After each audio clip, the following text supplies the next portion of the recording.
Él vive. Aleluya, aleluya, aleluya, Él vive. Yo no sé tú, pero yo no quepo. Yo estoy desbordado de alegría por tener el honor en el día de hoy de predicarles acerca de la esperanza más grande que puede tener la humanidad. No que Cristo murió en la cruz por nosotros, sino que al tercer día fue resucitado. Vamos a hablar de eso en el día de hoy. Quisiera pedirte, por favor, si trajiste tus Biblias, que te vayas a San Juan, capítulo 3, versículos 14 al 15. San Juan, capítulo 3, versículos 14 al 15, te los voy a poner en la pantalla. Quiero pedirte que continuando nuestro servicio de adoración te pongas de pie. Vamos a leer ahora la palabra de Dios. Quiero darle la bienvenida a todas esas personas que nos están visitando en el día de hoy. Es un placer que estén con nosotros. ¿Todos hablan inglés? ¿Y hablan español? ¿Y chino hablan? No, tengo un chino aquí, yo tengo un chino aquí. Bienvenidos, nos complace que estén con nosotros. San Juan, capítulo 3, versículos 14 al 15. Nuestro Señor Jesucristo le dice a Nicodemo lo siguiente. Y como Moisés levantó la serpiente en el desierto, así es necesario que el Hijo del Hombre sea levantado, para que todo aquel que en Él cree no se pierda, mas tenga vida eterna. Amantísimo Padre, mi trabajo ha terminado en este momento. Yo te entrego este púlpito, yo te entrego estos corazones para que seas tú el que nos hable. Permíteme menguar para que tú crezcas y tu Espíritu Santo nos hable hoy. Háblale, Señor, a este pueblo que necesita escuchar tu palabra. Por Jesucristo, tu Hijo, nuestro Señor. Amén. Gracias, pueden sentarse. Yo quiero preguntarles a ustedes si ustedes alguna vez en su vida han visto una ambulancia. Ok. Bueno. Si ustedes se han fijado en la ambulancia y han visto de cerca la ambulancia, ¿ustedes han visto ese signo? Ok. Entonces, cuando se vayan de aquí hoy y vean una ambulancia, espero que se acuerden de lo que vamos a hablar hoy. ¿Ok? Entonces, todos han visto una ambulancia y todos han visto una culebra. Y estoy muy de acuerdo en que ustedes en su casa ni quieren ver una ambulancia ni quieren ver una culebra. Okay. Estamos entrando por donde es. Ok, muy bien. Estamos, como dice mi hermano Marcelo, estamos entrando al aro. ¿Qué tiene que ver eso con el mensaje de hoy? Nuestro Señor Jesucristo está teniendo una entrevista con Nicodemo y le habla de un pasaje en el Antiguo Testamento en donde una serpiente de bronce es levantada en una estaca. Y vamos a hablar un poquito de eso. Vamos a pasar del Antiguo Testamento al Nuevo Testamento. En los últimos, y te aseguro que va a haber una conexión, en las últimas 2 semanas hemos estado hablando del nuevo nacimiento, de la necesidad que tiene el hombre de nacer de nuevo. Hemos pasado por pasajes como esa entrevista que tuvo nuestro Señor Jesucristo con Nicodemo en el capítulo 3 de San Juan. Y donde le está diciendo la necesidad del nuevo nacimiento, pero también la imposibilidad por parte del hombre de nacer de nuevo.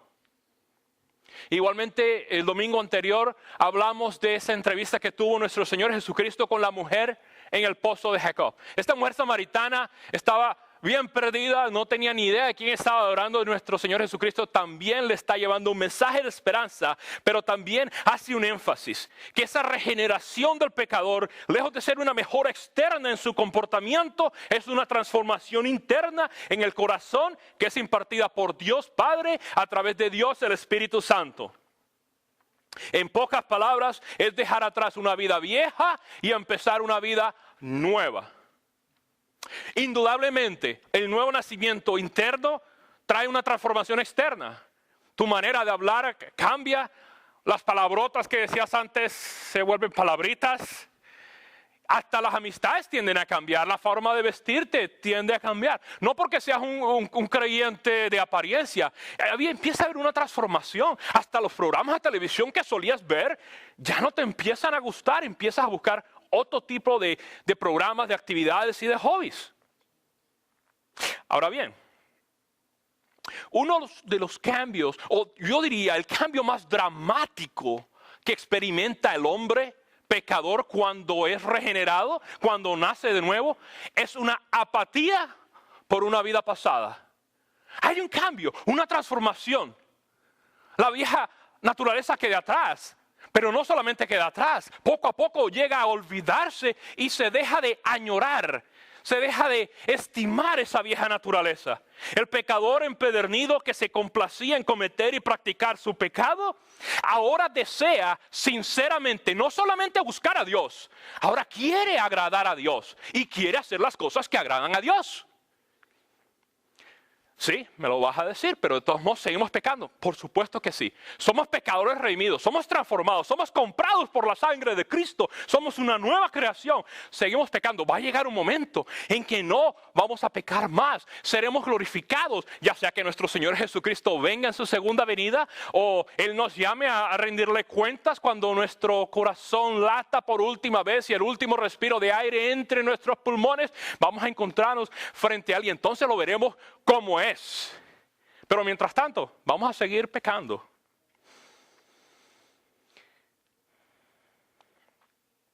El episodio de la serpiente de bronce.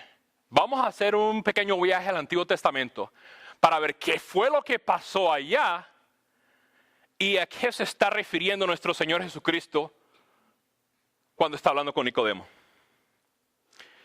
Primero quiero hacer énfasis en lo siguiente.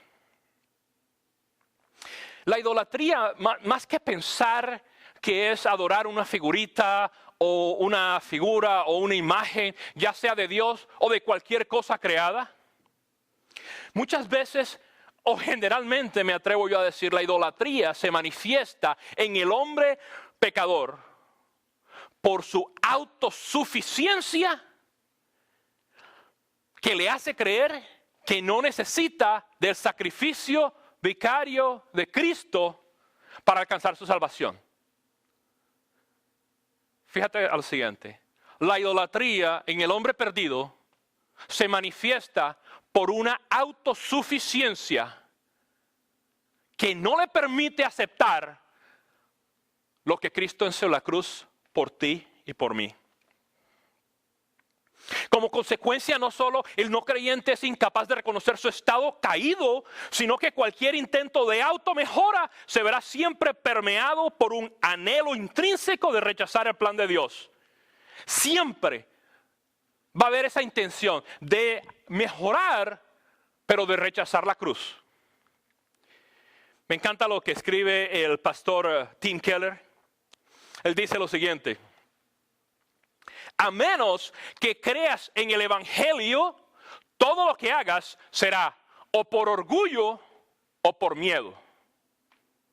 A menos que tú y yo creamos en el Evangelio de la gracia, el Evangelio de nuestro Señor Jesucristo, todo lo que hagamos es o por miedo o por orgullo.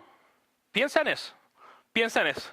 En pocas palabras, el hombre perdido está encerrado en un círculo vicioso del cual es imposible escapar y en el que se bandea, en el que se pasea de buenas obras a malas obras. Obras de misericordia para cubrir las malas obras, obras piadosas para cubrir las malas acciones. Razón tiene Proverbios 26:11 cuando dice: como perro que vuelve a su vómito, así es el necio que repite su necedad. ¿Y eso qué tiene que ver con lo que estamos hablando hoy? El pueblo de Israel estaba extrañando su pasado. Habían sido rescatados de Egipto, habían sido rescatados de la esclavitud, habían sido rescatados de la idolatría. Y a través de ese caminar por el desierto, ni se les ampollaron los pies, ni les faltó nada que comer, ni les faltó nada que tomar. Y murmuraban de Dios y se quejaban continuamente. Pero no porque estaban incómodos con la situación.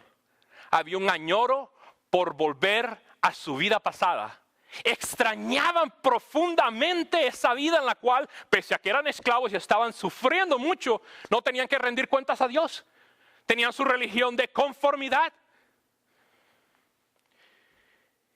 Vemos en el capítulo 21 del libro de los Números que está el pueblo, quieren avanzar, hay un gran reto, no pueden atravesar a través de ciertos países. El rey de ese país le dice, no puedes pasar. Y empieza la murmurera, ¿por qué nos hiciste traer hasta acá? Estábamos mejor allá atrás. Estaba mejor yo atrás allá cuando era joven y no le daba cuentas a nadie. Yo estaba mejor allá atrás cuando yo no tenía que darle cuentas a mi esposa. Yo estaba mejor allá atrás cuando yo me podía hacer robos allá en el trabajo que yo tenía. Estaba mejor allá atrás cuando yo me embriagaba todos los días. Yo estaba mejor atrás. El pueblo de Israel añoraba volver a su vida de pecado por fuera de la voluntad de Dios. Quería regresar a sus antiguas prácticas. Increíble que a través de toda la historia de Israel, el gran problema que ellos siempre tuvieron fue la idolatría. Buscaban algo, hasta la misma serpiente de bronce que una vez puso el Señor para curarlos de la picazón de las culebras, la volvieron a adorar. Hasta un rey tuvo que hacerla añicos y volverla polvo porque estaban volviéndola un ídolo. Se estaban quejando de que el pan que les estaba dando Dios, el maná, era muy liviano. No los llenaba. ¿No nos pasa así a veces a nosotros cuando la palabra de Dios no nos llena y queremos llenarnos con otras cosas? Cuando nuestro corazón está ahuecado por el pecado sin confesar, cuando está nuestra vida evadiendo el arrepentimiento, no tenemos un corazón lleno de huecos que no nos puede llenar la palabra de Dios. La sed física y el hambre físico que tenía este pueblo era nada más el síntoma de lo que en el corazón de ellos había. En este momento, en este contexto, en esta situación, de esa murmuradera, chismosos, habladores, murmuradores, blasfemadores de Dios, ¿qué es lo que sucede? Dios manda unas víboras para que les pique. Unas serpientes venenosas, dice la palabra de Dios, unas serpientes ardientes para que les pique. Lo peor es que quien picaba a esta serpiente, las personas que eran picadas de estas serpientes, morían. ¿Por qué eran ardientes? No sabemos. De pronto porque su picazón, su mordida era un ardor tremendo. O de pronto era un color rojizo, un color brillante, un color atractivo. ¿No me vas a decir que el pecado no es atractivo? ¿No nos atrae el mundo con su nueva filosofía, con su oferta brillante de una vida mejor?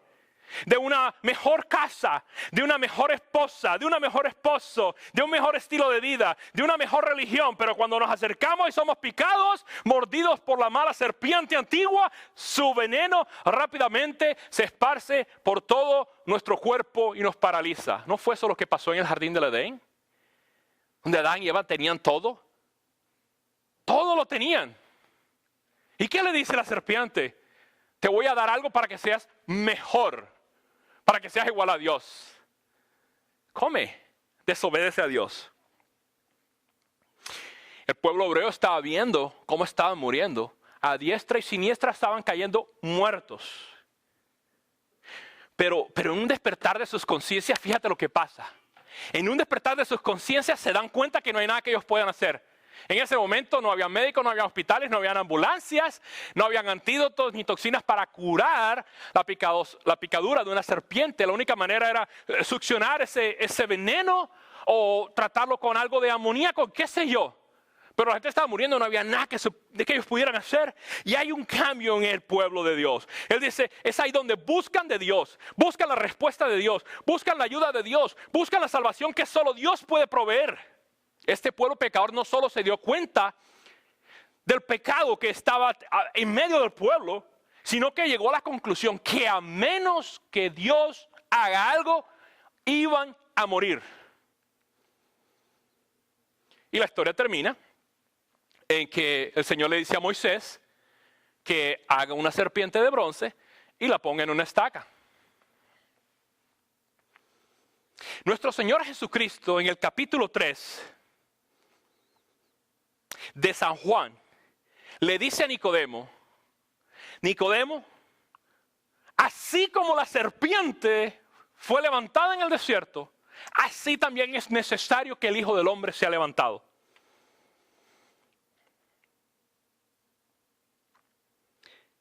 ¿Por qué nuestro Señor Jesucristo quiere usar eso? Primero que todo quiero que veas que el pecado estaba en medio del pueblo y Dios tenía que castigar el pecado. El pecado estaba en medio del pueblo y Dios tenía que castigar el pecado. ¿A qué me refiero con eso? Este era un pueblo pecador, rebelde, idólatra, murmurador de Dios. Esta gente rebelde es mordida por culebras venenosas enviadas por Dios para castigo a la gente y ellos estaban muriendo. El pecador en su estado caído está condenado a muerte. Y no solamente a muerte física, estamos hablando de muerte espiritual. Eterna separación de Dios. La muerte allá en el jardín del Edén entró como consecuencia de la desobediencia de Adán, nuestro representante. Increíblemente que a través de una serpiente también fue que Satanás usó para tentar a Adán y a Eva. El pecado entró por medio de un remedio. Necesitamos que Dios haga algo porque nuestra muerte, a menos que Dios intervenga, es segura. Pero quiero que notes lo siguiente. Mirar a la cruz en ese momento, mirar a la estaca en ese momento, no era un antídoto para que tú pudieras ir y la culebra no te picara. Era una vacuna. Una vez que la persona era picada, la única manera de evitar morir era mirar a la cruz. No era un antídoto, era una toxina, era una cura, era un remedio. Pero conscientes de que querían sanidad para sus vidas, la gente empezó a mirar a la cruz. Vemos ahorita una dimensión más completa del verdadero arrepentimiento. El hombre nacido de nuevo se da cuenta de su patético y moribundo estado moral, y una vez que nos damos cuenta de que no hay nada ni nadie que pueda solucionar este problema, miramos a Dios con fe, desesperados y apelando a su misericordia. Pero no sé si tú tienes la siguiente pregunta que yo me hice antes de preparar este escrito. ¿Por qué es necesaria la cruz? ¿Por qué es necesaria la cruz? ¿Tú has puesto a pensar en eso? Dios es omnipotente, amén. Dios es todopoderoso, amén. Dios es el autor de la salvación, amén. ¿Por qué Dios no decreta que tú y yo seamos salvos? ¿Por qué Dios no manda una flor especial que tú puedes cortar y preparar como agua de Jamaica y tomártela y ya eres salvo? Él lo puede hacer, ¿verdad?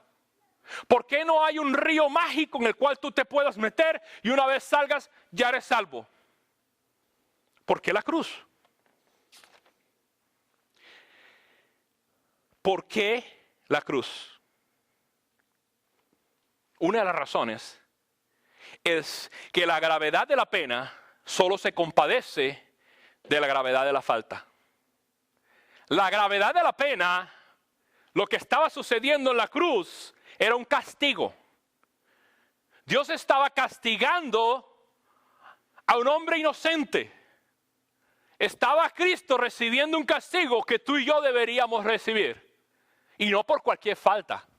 Porque hemos ofendido a Dios, pecando continuamente. Y la paga del pecado es la muerte. De pronto, hermano Lorenzo, tú mencionaste de las películas que generalmente hay en Semana Santa.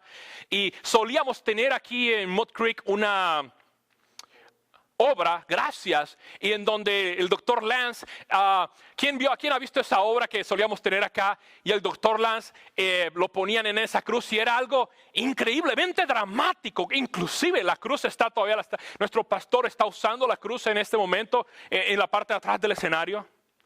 Pero yo creo que no podemos entender la atrocidad de la cruz. La crucifixión en la época de Jesús era reservada para los peores criminales. De hecho, en la época que sucedió lo de la culebra en la estaca, la manera en que, por ejemplo, los asirios mataban a sus enemigos era que los cogían y los estacaban. los metían en una estaca, pero llegaron a la conclusión de que moría muy rápido y querían hacer una muerte más tediosa, más dolorosa. Y se inventaron la crucifixión en donde una persona podía durar días crucificado antes de que muriera. Déjame ver si yo puedo hacerte entender por lo que tuvo que pasar nuestro Señor Jesucristo. Esto lo tomé del libro del pastor John Piper, en su libro Viendo y Saboreando a Jesús. En el jardín era su sudor como grandes gotas de sangre que caían hasta la tierra. Lucas 22, 44. En el medio de la noche ante el sumo sacerdote le escupieron en el rostro y le dieron de puñetazos y otros le abofeteaban. El historiador Eusebio asegura que a menudo los huesos y hasta los intestinos de las víctimas de la crucifixión, de los latigazos, quedaban expuestos a consecuencia de ese horroroso castigo. Fue por eso que Isaías predijo sobre el Mesías. Como se asombraron de ti muchos, de tal manera fue desfigurado de los hombres su parecer y su hermosura más que la de los hijos de los hombres. Jesús en el camino al Calvario llegaría a tener un estado irreconocible, no solo ensangrentado, sino que el flagelo y los latigazos le habían desfigurado por completo. En su agonía los soldados jugaron con él, lo vistieron con túnicas para burlarse de su realeza. Marcos nos dice que algunos comenzaron a escupirle y a cubrirle el rostro y a darle de puñetazos y a decirle, profetiza, y los alguaciles le daban de bofetadas. Una corona de espinas sería colocada con fuerza sobre su cabeza que muy seguramente penetraría su piel y su cráneo. Y le golpeaban en la cabeza con una caña y le escupían y puestos de rodillas le hacían reverencias burlándose. En esta condición no sería capaz de llevar su propia cruz. La tortura y la vergüenza continuarían. Sería desvestido y sus manos y sus pies serían clavados en la cruz. La burla sería implacable durante esa terrible mañana. Fue una muerte horrible. La International Standard Bible Encyclopedia nos dice que las heridas se hinchaban sobre las uñas ásperas y los tendones y los nervios rotos y lacerados causaban una agonía insoportable. Las arterias de la cabeza y del estómago estaban sobrecargadas con sangre, causando un horrendo dolor de cabeza. Literalmente, la víctima de la crucifixión moría 1000 muertes. Todo esto Nicodemo yo creo que le está pasando por la cabeza. Y está diciendo, ¿cómo es posible que el Hijo de Dios, si tú me estás diciendo que eres el Hijo de Dios, cómo es posible que vayas a soportar semejante muerte, semejante agonía? Pero Nicodemo tenía que entender que la gravedad de la falta necesitaba una gran pena. Pero déjame decirte algo. La serpiente de bronce representa el pecado que estaba afligiendo al pueblo, que estaba matando al pueblo. Y es ese mismo pecado que es puesto en la estaca. Las serpientes son enviadas a causa del pecado del pueblo. Y Dios le dice a Moisés que se haga una serpiente de bronce que representa el pecado que está matando al pueblo. ¿No pasó algo parecido con nuestro Señor Jesucristo? Pablo escribe en Corintios, aquel que no conoció pecado por nosotros se hizo pecado. Cristo en la cruz llevó nuestros pecados. Cristo en la cruz pone fin a la mortandad que había entrado por Adán. Por tanto, como el pecado entró en el mundo por un hombre y por el pecado la muerte, así la muerte pasó a todos los hombres, por cuantos todos pecaron. Amigo y amiga, yo nada más quiero decirte lo siguiente, el hombre ya ha sido picado. Ya tú y yo hemos sido picados. A menos que tornemos nuestra fe a Cristo, a menos que miremos a la cruz, a menos que veamos lo que Él ha hecho por nosotros, estamos condenados a muerte. La pregunta para ti y para mí hoy es si ya has tomado el remedio. ¿Ya has sido curado? ¿Ya has sido sanado de esa muerte espiritual a la que tú y yo estábamos condenados? Espero que sí. Quiero que mires lo siguiente. La persona picada tenía que mirar a la serpiente de bronce. No le decía Moisés al pueblo, quiero que vengas de rodillas y vas a venir cantando estos cantitos y vas a quedarte ahí un ratito y después vas a mirar a la serpiente. No, Ni le dijo al pueblo, mira, quiero que te tomes este brebaje y al día siguiente quiero que vengas para que mires a la serpiente. No. La palabra de Dios dice que únicamente mirando la gente vivía. Eso es lo que dice la Biblia.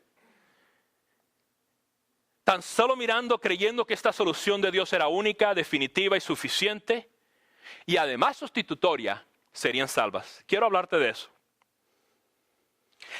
La solución que Dios proporciona para el pecado es única. Porque así como la única manera de ser curados era mirando en la cruz, la palabra nos dice que no hay ningún otro nombre en quien tengamos salvación. Y no solamente es única. La salvación en Cristo también es definitiva. Porque así como los merecemos por nuestros pecados, la muerte, el regalo de Dios es vida y vida eterna en Cristo Jesús. Una vez nos redime, una vez Dios nos libra de la maldición de la muerte a todos aquellos que hemos puesto nuestra fe en Él, nuestra naturaleza es cambiada de una vez y para siempre. Por eso es que Pablo puede decir, ¿dónde está muerte tu aguijón? ¿Dónde sepulcro tu victoria? Pero también la cruz para el creyente es una solución suficiente. El pueblo nada más tenía que mirar a la serpiente y vivía. Hoy yo quiero decirte que lo único que puedes hacer para ser salvo, lo único que tienes que hacer para ser salvo, lo único que tú necesitas para ser salvo, lo único suficiente que necesitas para ser salvo es mirar a Cristo.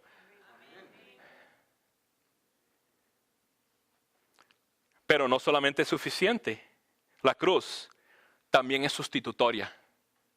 La cruz es una acción que sustituye lo que tú y yo deberíamos pagarle a Dios. Además de ser única, definitiva y suficiente, la crucifixión del Hijo del Hombre fue sustitutoria. No ha habido ni habrá ningún candidato en la raza humana que pueda presentar un sacrificio suficiente a través del cual pueda pagar semejante deuda tan enorme que tú y yo tenemos. Por eso es que Juan dice, he ahí el Cordero de Dios que quita el pecado del mundo. Él te puede quitar la culpa del pecado. Y así como todos los hombres hemos pecado, no hay ninguno que califique para presentar sacrificio acepto al Señor. Dios mismo dejó su trono en los cielos, sin dejar de ser Dios, se revistió de humanidad, tomó forma de siervo, en todo fue tentado y nunca pecó. Y sin embargo, fue crucificado.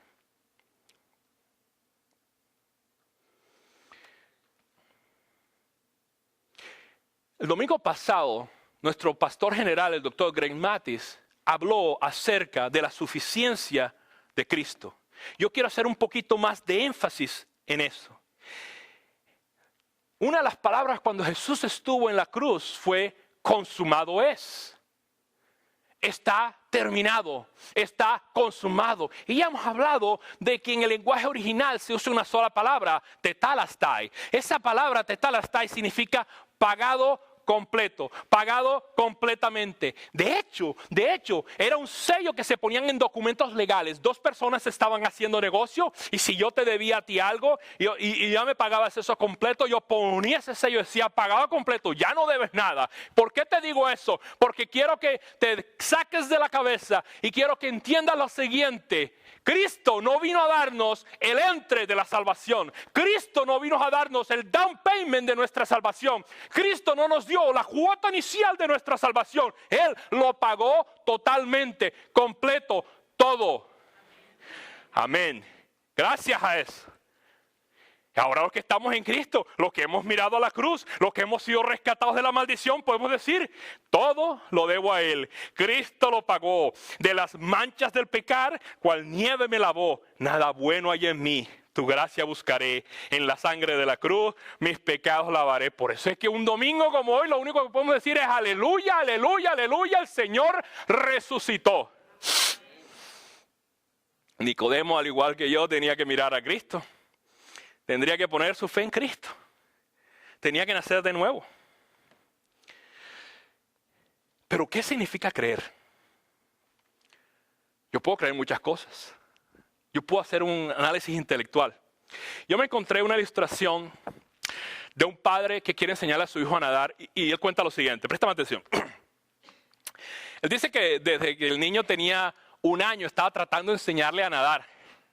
Obviamente, lo único que lograba era, lo traía al borde de la piscina y la piscina tenía como unas escaleritas y se sentaba con el niño en las escaleritas y él chapoteaba con sus piececitos y a veces lo sumergía un poquito para que hiciera burbujitas con su agua.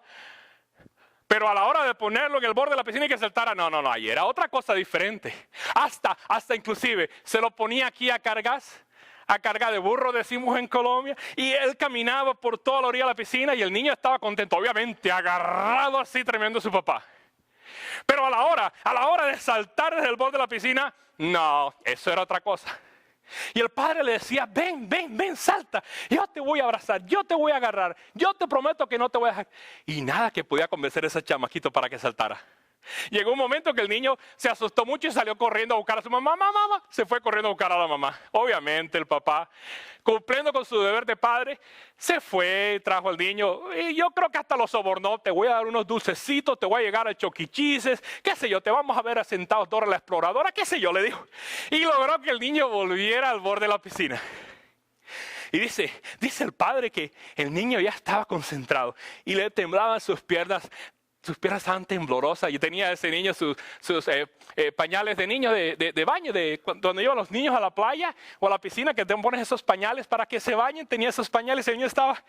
Y dice que finalmente se tiró. Cuenta la historia que eso más que un clavado olímpico, eso fue como un desplome. Se tiró, pero el padre lo abrazó. Finalmente el niño creyó, confió en su papá. Ese es el sentido que la palabra nos dice que debemos creer. En ese mismo sentido. Pero tú me vas a decir lo siguiente. Te he hablado ahora de la necesidad de la cruz. Pero la pregunta del millón es la siguiente. ¿Es suficiente? ¿Es suficiente la cruz? Yo te puedo decir que Cristo vino a pagarlo todo, pero tú quieres decir, just in case, por si acaso, voy a hacerme esto por si acaso no fue suficiente lo que hizo Cruz.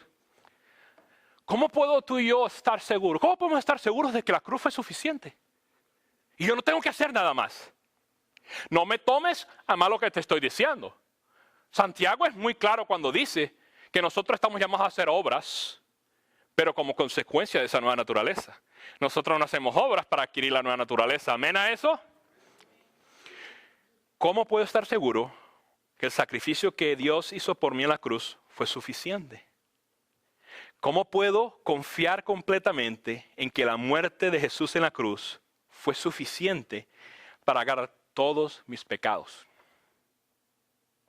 Aún, si nosotros pudiéramos viajar a ese sitio, al Calvario, al monte del Gólgota, y esa cruz estuviera aún erguida, la cruz estaría vacía.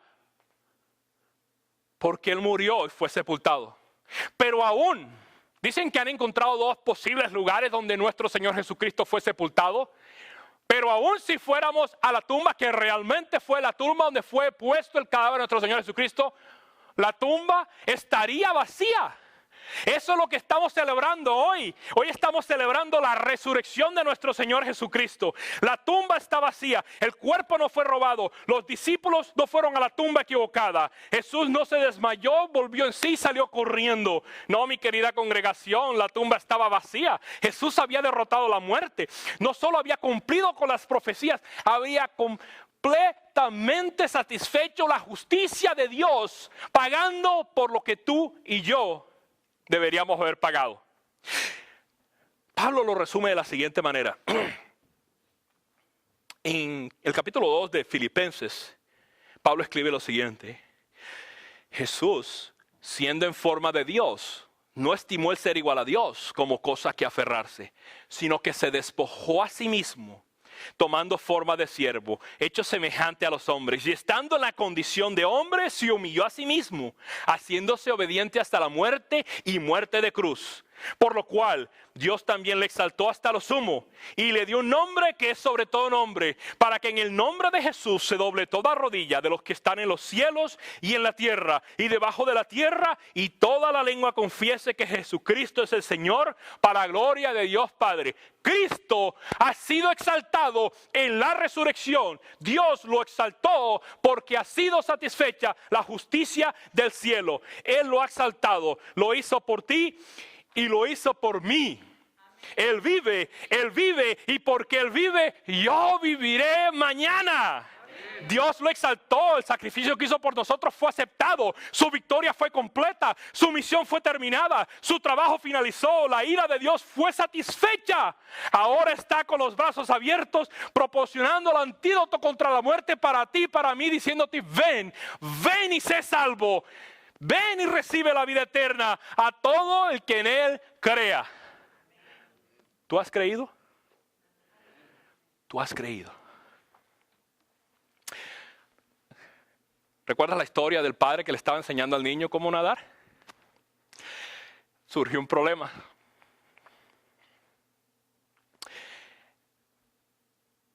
Por más de una hora, ese niño no se quería salir de la piscina. Se tiraba, papi otra vez, se tiraba, papi otra vez. Y bueno, se calmó la cuestión. Pero el padre empezó a hablar con la mamá y diciéndole: mija, ¿qué tal que no estemos acá y se tire a la piscina él solo? Ya aprendió a saltar, ya le quitó el miedo a la saltada. ¿Qué tal que se tire solo cuando nosotros no estemos?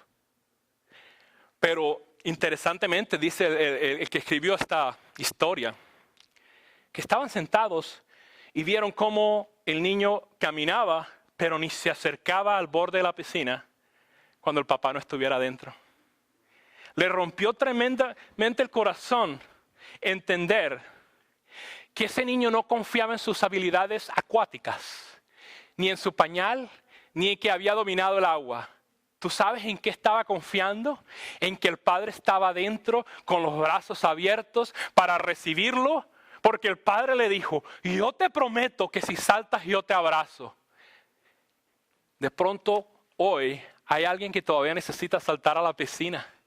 De pronto hay alguien hoy que necesita saltar. Y Dios está con los brazos abiertos diciendo: ven, el que viene a mí, yo no lo echo fuera. Salta, ven, déjame abrazarte. Deja tu religión atrás, deja tu pasado atrás, deja tus fallas atrás. No me importa lo que la gente diga de ti. Yo te digo que quiero hacer de ti un hombre nuevo, una mujer nueva. Quiero pedirte que saltes y hoy, a partir de hoy, empieces a creer en Cristo.